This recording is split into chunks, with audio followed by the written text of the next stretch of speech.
I've been asking some of the other fighters, particularly those who are elite grapplers, about the octagon they'll be competing in this weekend. You've got a 25-foot cage instead of a 30-foot cage. That would seem to bring everything a lot closer and give you a little bit of an assist in getting the fight down to the place where you can do your business. What are your thoughts about fighting in the smaller cage? Doesn't change that much, but yeah, I like it. He's the one that we train at Stanford MMA with him, Hoof, and all my team. But it doesn't change much. I think he'll be better. He's not gonna run so much.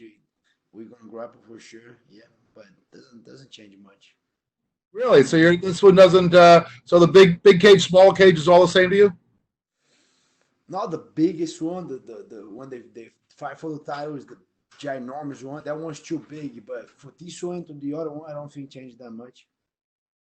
Right. So you competed in the smaller ones as well before and and just having the close. Some of the fighters have just said that there's a lot more action and more engagement in the smaller octagon. There's less, not so much chasing around or running, but just people, not as much movement. And obviously, once you get your hands on somebody, that works to your advantage, right? Yeah, a little bit. I think it worked a little bit on my advantage. I like to grapple. That's where I feel most comfortable. But it is what it is. A fight is a fight. We're gonna fight. When I see that on Saturday, might help a little bit, might not. I'm not putting a lot of energy on that. Sounds great. Thanks very much. Yeah, you're welcome. And we will take the next question from Jim Barcelona with the Miami Herald. Jim, please go ahead. Gilbert, what does this fight mean to you? Having UFC back in Las Vegas, and also, main eventing this big card as well. How do you just put it all in perspective? Yeah, it means a lot. It's a huge opportunity to face a former champ right after his first loss. Like he just lost the belt, and I'm here. I'm just putting in the work. I'm getting after calling everyone out. UFC give me the shot. I'm just happy with this opportunity, and I'm gonna give everything I have to earn that spot to beat Tyron Woodley on Saturday. And I'm just super excited, happy with the opportunity, but focus on what I have to do. What do you think it will be like competing with no crowd? And are you just so focused on the fight when you're in there that you really put out the crowd anyway? I fought already no crowd in Brazil. That was the first fight with no crowd, the UFC Brazilian when I beat Damian Maia. And yeah, I'm getting used to it. Then I cornered Vicente Luque on the UFC Jacksonville. I'm kind of I'm kind of okay now. We not for sure we missed the crowd, but I've been there before. And what has it been like training? Have you been training different? Were you training with Hard Knocks 365, which, by the way, in South Florida, it's one of the training facilities that, unless you're there, maybe a lot of people don't know about it, but there's so many great fighters that train there in such a great fighting camp. What has it been like this time training during the COVID-19? Yeah, no, on the beginning it was hard because they closed the gym. They closed. Now we have two gyms. We have Hard Knocks 365, and we have Sanford MMA. That's the one is in Durfield. It's our new location. The team now called Sanford MMA. So, but the police went down and they closed Hard Knocks, but we kept training at Sanford MMA.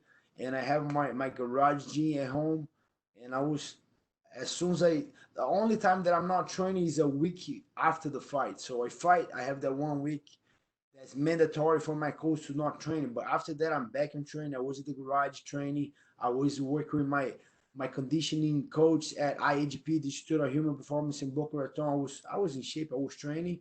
As soon as I got the call, I think I have between 4 and 5 weeks to prepare to Tyron Woodley, and we just dig deep and train hard. And all my training was all with my main training partners at Sanford, my coach Henry Hoof, Greg Jones, Kami Barzini, they all here. And for sure, I did my jiu-jitsu with Wagner Rocha, Cyborg, and I'm feel ready for this fight. And lastly, how are family and friends back in Brazil?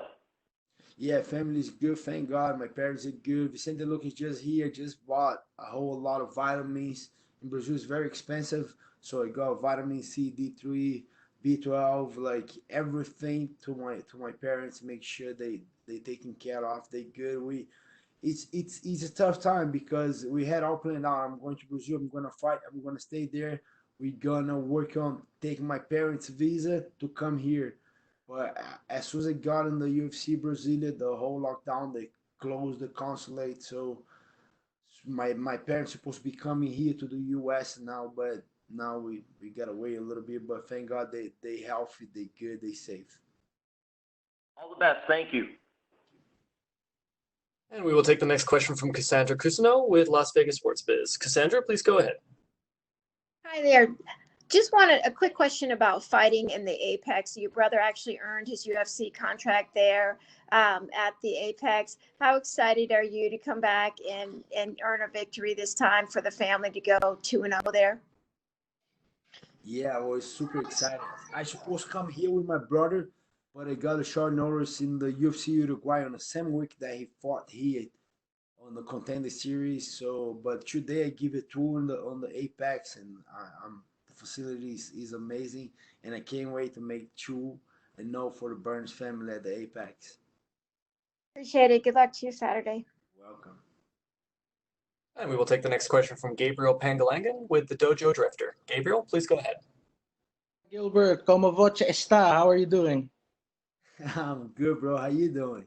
I'm doing good, man. So this training camp, you mentioned that you've talked to some of Woodley's previous opponents, notably Kamaru Usman. What did he tell you exactly that you think you can use this weekend? A lot of things. He said like he make him very uncomfortable since the beginning. He felt he was strong on the early rounds, but then wasn't that strong to the later rounds. A little bit aggressive, but he said, I have good eyes. We train a lot. And he said, I can see a lot of things coming. He's not going to be that quick that you like.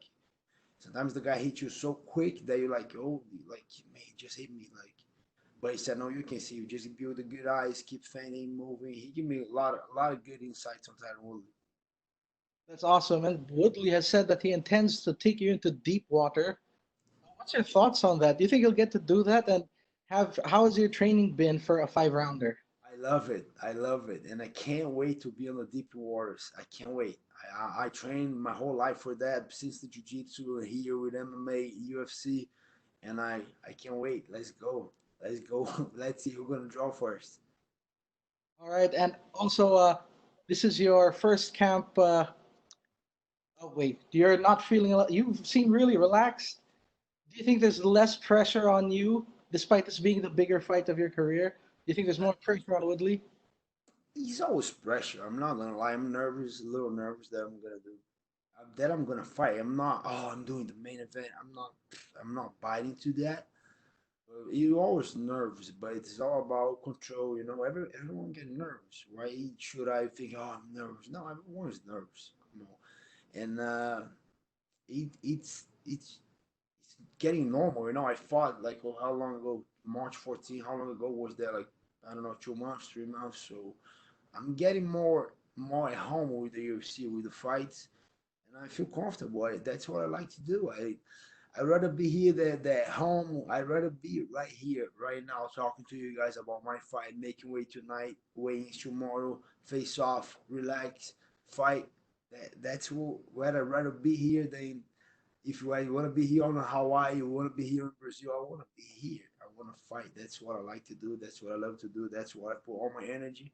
And I can't wait to Saturday night. I'm that excited, and I excited to the opponent too. I want to face the former champ, see how it feels like. Oh, he's very strong. Let's see how strong he is. Oh, he's gonna come forward. Let's see how he's gonna come forward. And I'm just gonna enjoy this experience, and I believe I'm gonna be Tyron Woodley Saturday night. All right. Obrigado. Thank you very much. Best of luck. And we'll take the next question from Shaquille Majuri with MMA Mania. Shaquille, please go ahead. Hey, Gilbert. How's it going, man? How you doing, brother? Doing good. Thank you for making the time. Now, first and foremost, right after that Damian Maia fight, you start calling your shot for Tyron Woodley. You were loud. You were consistent. What finally happened that brought this fight together?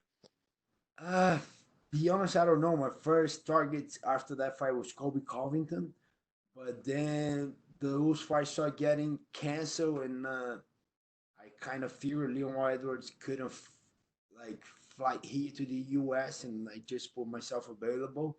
And I kind of love it the way the UFC saw it. They was very like into the fight, and they call me and they talk, call my manager, and I was like, okay, we there, And then I didn't stop after that, and they gave me that opportunity. That event they kind of canceled on the 21st, and then April 18th didn't happen. The May 9 it didn't happen, and they were talking on the May 23rd to May 30, and we're here. So I think that kind of went on my way. I won this fight. They give me the fight, I'm happy, and I can't wait. It's a great opportunity facing Tyron Woodley, former champ, first main event, and I can't wait. 2 more sleeps, and we're there. We're fighting.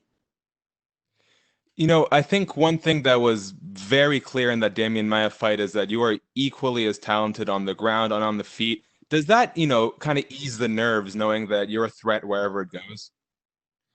Uh, I'm confident with being like with my striking. I keep evolving a lot. I put a lot of work. Keep my coach Henry Hof.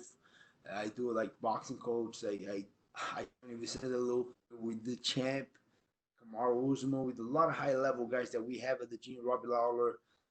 If I count so many talent guys that I work hard with, that it's a fight every day at the gym. That makes me more confident. And a couple of adjusts that I did in jiu-jitsu, because in the beginning I was just a grappler, I was just a jiu-jitsu guy. And when I made that transition to MMA, I was just putting all my money on my striking, and I got better. But I think in a certain way, I kind of stop a little bit with the jiu-jitsu, and after a couple bad results, we kind of talk about it, realize that, and then I just find the best group of jiu-jitsu guys in South Florida. That's Fight Sports in Miami, Cyborg Gabriel, Wagner Rocha, and I feel at home training with these guys, and that's one of my main trainers right now. So, and then I kind of did a lot of jiu-jitsu tournament just to stay current in my jiu-jitsu, keep like bring that roots back, and I don't know, and then we bringing my jiu-jitsu back. I don't know, something just click on my strike and just start flowing better, and I think that's what happened. Then I can mix it up better. I can take it down. I can do my jiu-jitsu on the highest level. I know these guys, they might don't say that, but I know he's gonna be like they scared to. I land on top of these guys, or even on battle. I know they don't want that, and I have my new toys right here that have been doing good too. So I'm excited what I bring to the table right now. You talked about sending some money back home and bringing your parents here. Last time you and I talked, you told me about how your dad is really the one who jump-started your entire combat career, and the readers, were really touched by it. I think it's every kid's dream to be able to take care of your parents. What is that like for you to not be able to give back like that? Yeah, I have a couple of dreams that I made it. My first dream as a professional was to be a jiu-jitsu black belt world champion. I made it, and I have another dreams to bring my, have my kids here, have my family here, growing up in the U.S. and I made it there. I have my green card, waiting for my citizenship.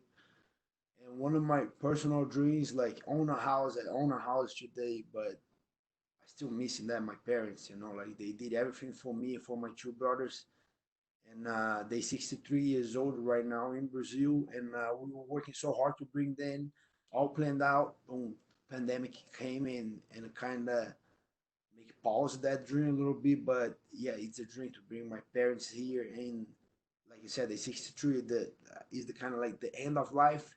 When they have the better end of life that I can give to them, and I think he'll be the best place with my kids, and with my brother, daughter too when she comes. And I think I just wanna give back to my parents. And last one for me, you said how your wife is to credit in a lot of ways for this move to welterweight. It's been fruitful thus far. A win over Tyron, and you're right in the mix for a title shot. Are you going to get her a nice present for all of this? Yeah, for sure. For sure, she deserves it. She's the number one right now. She says she's my head coach because she made me do that decision. But yeah, I couldn't be here if it was without her. Like all that moving to US, and she taking care of my kids. She taking care of my diet, of my training. I don't know. Like don't ask me, oh, how much was the house? I don't even know how much you pay. I don't know. She takes care of everything for me. I just need to focus on the training when I have a fight. When I'm not, for sure, I help out more. But she's the one that provides everything for me, and I'm thankful for her.